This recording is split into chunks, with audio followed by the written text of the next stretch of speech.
नमस्कार, मी आनंद पोहनेरकर आपल्या सर्वांचं महाराष्ट्रवाणी बातमीपत्रात स्वागत करतो. पाहूया आजच्या ठळक घडामोडी. विद्यार्थ्यांच्या सर्वांगीण विकासासाठी शिक्षक आणि पालक यांनी नेहमी जागरूक राहिलं पाहिजे. विद्यार्थी यशस्वी होण्यासाठी विद्यार्थ्यांमध्ये परिश्रम आणि मेहनत करण्याची क्षमता विकसित करावी.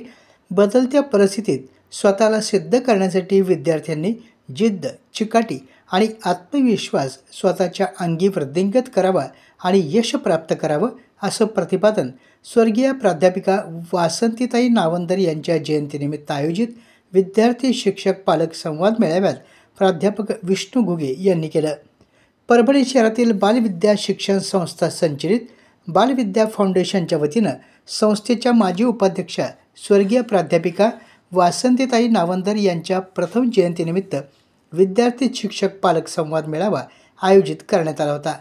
कार्यक्रमाच्या अध्यक्षस्थानी संस्थेचे उपाध्यक्ष ॲडव्होकेट विलास पोंडुळकर, तर यावेळी संस्था सचिव डॉक्टर विवेक नावंदर, संस्था सदस्य ॲडव्होकेट अशोक सोनी, MG विहिटकर, सदस्य डॉक्टर अनिता विवेक नावंदर, मुख्याध्यापक अरुण बोराडे, तर प्रमुख मार्गदर्शक म्हणून प्रसिद्ध समुपदेशक प्राध्यापक विष्णू घुगे यांची उपस्थिती होती.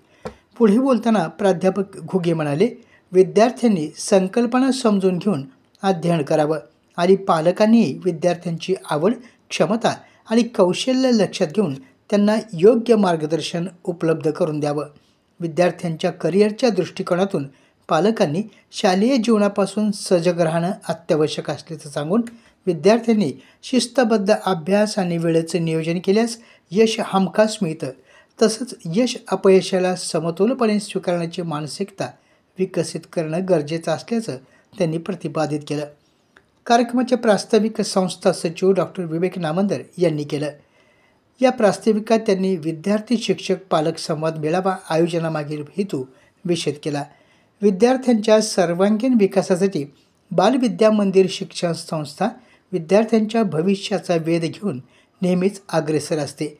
विविध नाविन्यपूर्ण उपक्रमाचे विद्यार्थ्यांच्या कल्याणासाठी आयोजन करीत असते, असे सांगून नवीन शैक्षणिक धोरण NEP 2020 अंतर्गत होणारे बदल याबाबत माहिती देऊन विद्यार्थ्यांनी जिज्ञासावृत्ती जागृत ठेवून स्वतःमध्ये परिवर्तन करावं, म्हणजे स्पर्धेच्या युगात यश निश्चित मिळेल, असं स्पष्ट केलं. अध्यक्षीय समारोप ॲडव्होकेट विलास पोंडुळकर यांनी केला. यावेळी सुभाष ढगे, नरेंद्र वानरे यांच्यासह शिक्षक, पालक मोठ्या संख्येने उपस्थित होते. आपल्या जिल्ह्यातील अपडेट बातमी पाहण्यासाठी आमच्या महाराष्ट्रवाणी या चॅनलला लाईक करा, सबस्क्राईब करा आणि शेअर करा. धन्यवाद.